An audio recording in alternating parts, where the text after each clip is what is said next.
শ্বশুরবাড়ির লোক শিয়া ধর্ম পালন করে।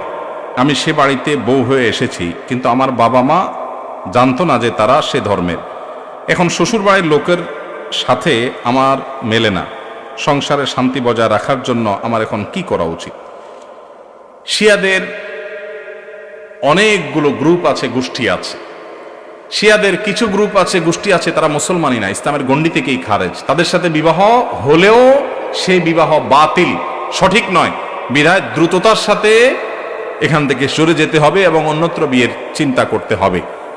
আর যদি সে পর্যায়ে না হয়, গোমরাহ এবং বাতিল ফেরকা হিসাবে শিয়া চূড়ান্ত, কিন্তু ইমানের গণ্ডি থেকে খারিজ হয় নাই, শুধুমাত্র আবু বকর রাদিয়াল্লাহু তাআলার খেলাফত এর উপযুক্ত নাকি আলী রাদিয়াল্লাহু তাআলার উপযুক্ত, এই বিষয় নিয়ে মতপার্থক্য আছে আহলে সুন্নাহর সাথে। কোরআনের পারা সংখ্যা নিয়ে কোনো সন্দেহ নাই। আম্মা জান আয়েশার চরিত্র সম্পর্কে কোরআন সার্টিফিকেট দিয়েছে, সেটা নিয়ে সন্দেহ নাই। কোর ইমান যাওয়ার মতো যে জায়গাগুলো, সেরকম কোনো জায়গা ঝামেলা নাই। যেসব শিয়াদের, এরকম শিয়াদের সাথে বিয়ে হয়, তাইলে বিয়ে বাতিল হয়েছে বলা যাবে না, কিন্তু এখানে আপনার বনিবনা হচ্ছে না, হবে না, আপনার এবং ভবিষ্যৎ প্রজন্মের ইমান আকীদা নষ্ট হবে।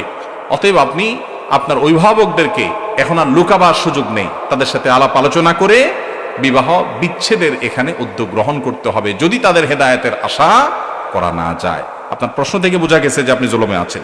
আল্লাহ তাআলা আপনাকে উদ্ধার করুন।